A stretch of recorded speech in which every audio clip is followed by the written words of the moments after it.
and I was teaching, and I happened to just mention casually textual criticism. And somebody came up afterwards and asked me, said, who do these people think they are criticizing the text of the Bible? So I clearly failed to communicate that day. I was a poor teacher. But let's begin with a very basic question. What is textual criticism? Let's start with that, Dan. Historically, textual criticism has been the examination of copies that still remain of a document, a literary document typically, that it no longer exists, or it may exist but we don't know where it is, for the purpose of recovering the original wording of that document. We even have to do that with Lincoln's Gettysburg Address, because what he wrote we don't have. We have copies of it, and we have what the newspaper reports are.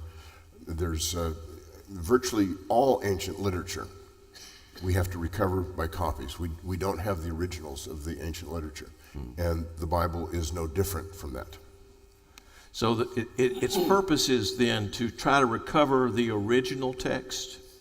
Would that be the ultimate purpose? But are there sub-purposes along the way? There are sub-purposes, and there are some today who would say our goal is not to try to recover the original, but to get the earliest form of it. But the problem with stating it that way is that we really, exegesis, which is trying to interpret the text using original language materials, is attempting to understand what that biblical author actually wrote.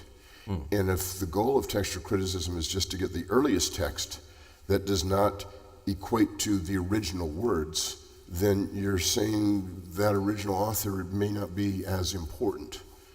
So I think that the goal that has been true for 500 years, and well, actually since the earliest times of trying to get back to the original wording, is really the goal of textual criticism. There are some who don't think so. They want to go in a different route.